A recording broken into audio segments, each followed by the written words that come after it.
True heroes tend to be humble, but we've managed to coax them into the spotlight. If you need a quick hit of faith in humanity, come on in and get cozy because hope lives here with Helena Hovitz-Riegel. This is Helena Hovitz-Riegel, shining a spotlight on people living with purpose who might even help you find yours. Today I'm speaking with Erica Hornthal, who is CEO of Chicago Dance Therapy, which is based in Chicago, Illinois, and they specialize in body-based psychotherapy for people of all ages looking to address mental health on a cellular level. Erica, thank you so much for being here. Thanks for having me. So, what does that look like to address mental health on a cellular level and through dance and movement? What does that look like? Well, it looks a lot of different ways to a lot of different people. So in terms of dance and movement therapy, there's no one way that it has to look. There's no one way for it to be. It's very individualized, just like most psychotherapies really should be. But in terms of cellular, we've had a lot of individuals verbally convey to us that whether it's a history of trauma, it's a history of anxiety, it's a history of a diagnosable mental condition, that talking doesn't always suit or fulfill the entire spectrum of being in terms of talking about and really working through the behavioral, the cognitive, the social, the physical, the spiritual aspects of the individual. And so oftentimes people will go through traditional talk therapy for many, many years. And although they've made strides and progress, they feel like they've reached a plateau. And I think oftentimes that's kind of when it's like, oh, congratulations, you've done the work and we're birthing you back into society and you can take care of your own mental health. But oftentimes it's because it's not reaching that body level, that what we call that cellular level, where your experiences are so ingrained in your body, how you move, how you react, the chemical reactions that take place when you are faced with a trigger or a stressor, that movement therapy really allows us to address the physiological changes, the sensations, the chemical changes, if you will, that happen due to stress. And we can point them out, we can sit in them, we can witness them, and we can support them in the therapeutic relationship. So cellular is really just another level. It's just a deeper level of understanding how our behaviors, how our emotions, how our feelings affect our bodies. And so, unfortunately, it seems like right now the entire world is kind of in crisis. Like, trauma has always been really prevalent in our society, and it seems like more and more we're just kind of gaining perspective on how prevalent it is, unfortunately, with all of the news reports that come in, and we're probably even at a higher statistic now, unfortunately, than 1 out of every 2 children in the U.S. being exposed to something traumatic, and, millions of women and men. I mean, we're now at a point where, unfortunately, with everything going on with the shootings and gun control, there's oftentimes the population that have the most trouble finding the words to describe what they're going through are kids. And so tell me a little bit about what that's like. Have you seen firsthand kids or teenagers who might not have been as responsive to one form of therapy really kind of making progress in dance therapy in particular with you? Yes, absolutely. And I think what oftentimes makes it a more successful interaction is because we are not telling them to do anything, in a sense. We're not asking them to change anything. We're asking them to just be who they are in the moment, as long as it's safe, right? As long as they're not a danger to themselves or a danger to anybody else in the room. We invite their person, their movements, their habits into the room. Or, oh, that doesn't look appropriate, please stop. And oftentimes we don't always know what our triggers are, and we also don't always know what the reaction is going to be. So more recently, I was working with a child that has a history of trauma, and his instinct was to just run away. So he was just leaving the classroom. And that's inappropriate, right? You can't just leave the classroom. It's unsafe. You have to ask for permission. But there was no understanding. It becomes, well, he's a behavior problem. And it's not that he's a behavior problem, it's that there's a trigger. There's a behavior that's happening because he's traumatized. So once we can start to understand and sit with, and obviously depending on how old the child is, we can ask, like, what are you feeling? Why do you want to run away? So they're able to identify, well, maybe there's a tingling, or my feet need to move, right? Okay, well, what other options do we have? Can we explore other ways that our feet can move, still staying in the classroom, right, without having to run away? Can you move other parts of your body? How can we tap into the physical sensations that we are feeling and respond to them without it being this automatic push out the door, right? We get to notice it, we get to modulate it, and be that kind of like a mirror for the child so that they can start to see, okay, this isn't necessarily something I should be ashamed of or feel bad about. It's part of me, and I can learn to change it. I can learn to live with it and acknowledge it, and then do something with it. Where does it kind of differ when you're working with a room full of adults? Or do you see the same thing sometimes with adults as well? I think it's very similar. I think for the most part, I know it's different for everybody, but for the most part, kids are, they're in their creativity. Their inhibitions for the most part seem to be a little bit lowered compared to adults, again, depending on their situation and age. So I think sometimes with adults, we have to take away that layer first of like, I can give myself permission to be silly. I can give myself permission to scream out loud or lose inhibition or share a part of myself that I am not used to sharing. But once we're kind of in this communal space of sharing and being creative, which we all are, and actually increases as we get older, I think it's very similar. It's about witnessing. It's about meeting the person in their movements, in their body, which can be breathing. It can be how we sit. It can be how we gesture. Or it can be, actual dance and large movements throughout the room. I think once you witness somebody and you validate them on a different level, in their bodies, the ability to empathize, the ability to communicate, and just the ability to connect with that person is so different. So I'm going to kind of take you through like a one-on-one session as opposed to a group. So ideally, if you're showing up, you are meeting your therapist. So if it's me, you'd be entering our studio, which is right now the studio that we use is, imagine a nice big open yoga studio. So it's very, it's serene. People will say it's peaceful. The lighting is dim, so it's not too shocking or too bright. Oftentimes there's some soft music playing in the background, or sometimes no music at all, depending on the person's preference and just kind of where I gauge the energy is.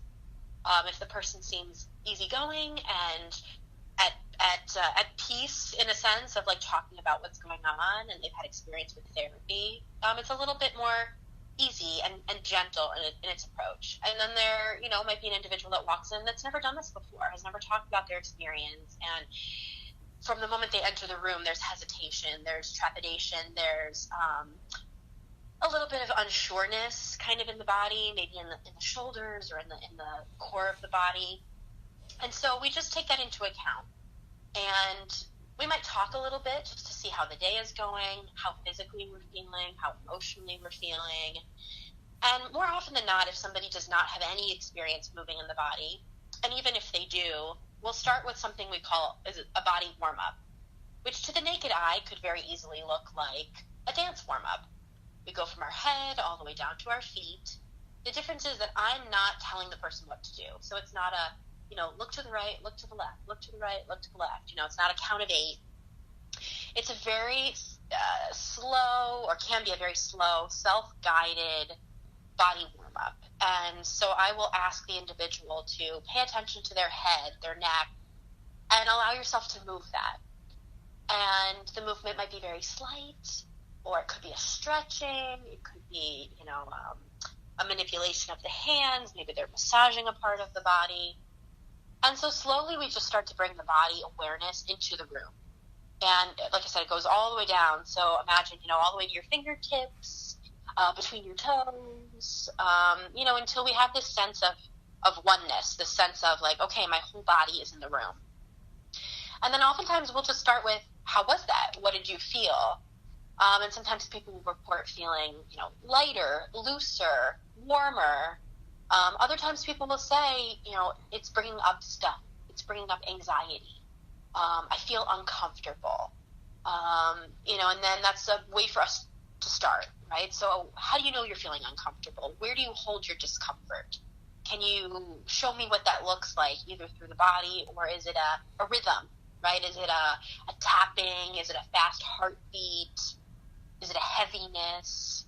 And again, kind of just meeting the person in their body and allowing them to own what it feels like, and then allowing myself to empathize, we call kinesthetically, or even somatically, like in the body, just to understand a little bit more of where they're coming from, what it might feel like just for a moment to be in their body, and then to help them modulate or change or explore in a safe place how to move their tension, their anxiety, their discomfort, or how to even be in it and be okay.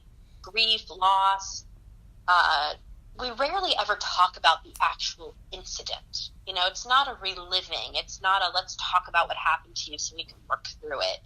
Because it's so ingrained in the body that oftentimes just moving will bring those feelings up without actually having to relive or recount the story. And hearing you talk about it, you're so passionate about it, and there's really an energy in your voice, and I'm kind of wondering, how did you even find yourself working as a dance movement therapist, and how did you know, okay, this is what brings me joy, this is what gives me purpose in working with others? How did you find yourself here? I am very passionate about it, and so it always makes me smile to know that it comes through, and it's not forced, and it's not just a way of life. It's definitely something I live and breathe, and I so appreciate that you hear that and you understand that. So thank you. Yeah, of course. But it was very haphazard. Like, it wasn't something that I knew from an early age. I didn't even know about dance therapy until I was in college. And I was trying to decide, do I want to be a dance major? Can I make it as a professional dancer? Which I always knew on some level that was not going to happen. Or it would have been a side job. It definitely, for me, would not have been something that would have been sustainable. And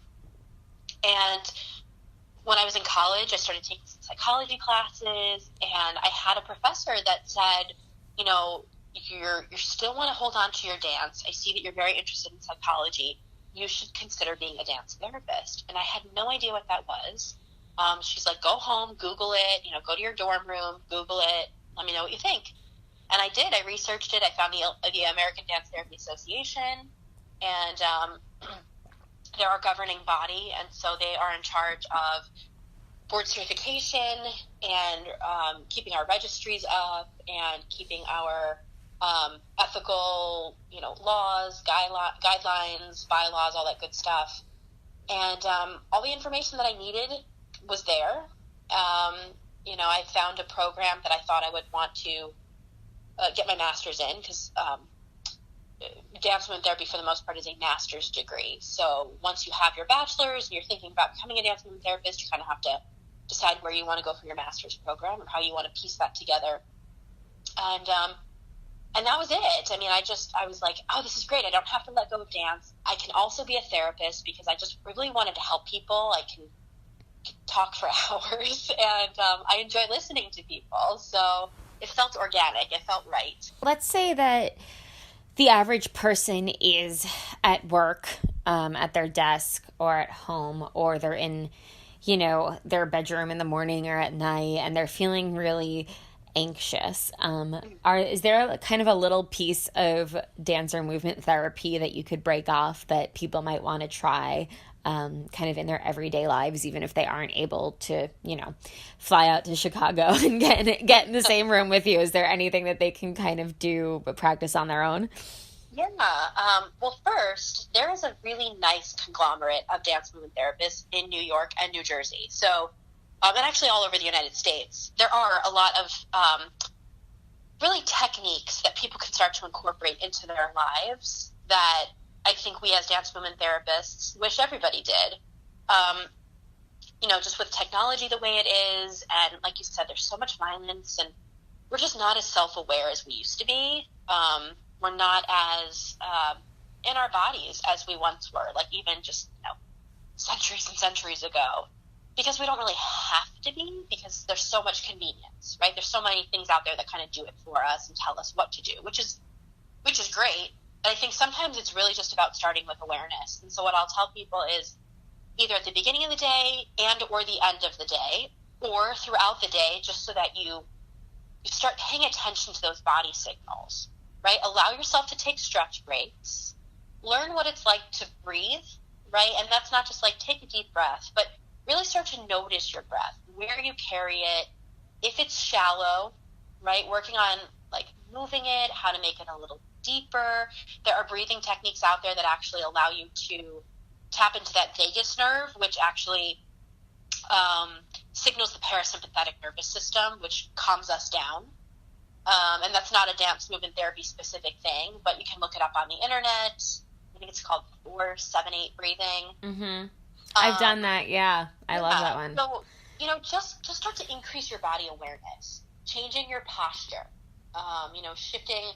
I always say that we need to move our bodies to move our minds. And so, if you're sitting at your desk for 8 hours a day, never underestimate just the slightest shift in your posture, because it can really change your perspective. It's like, how aware are you of your body? Because a lot of the behaviors or the symptoms that I'm hearing might be happening because you don't know that there are lots of signals telling you it's going to happen. You're just not listening. My last quick question for you before we wrap up is if you have a favorite happy song and happy dance. Two songs that we consistently have been using with mostly groups.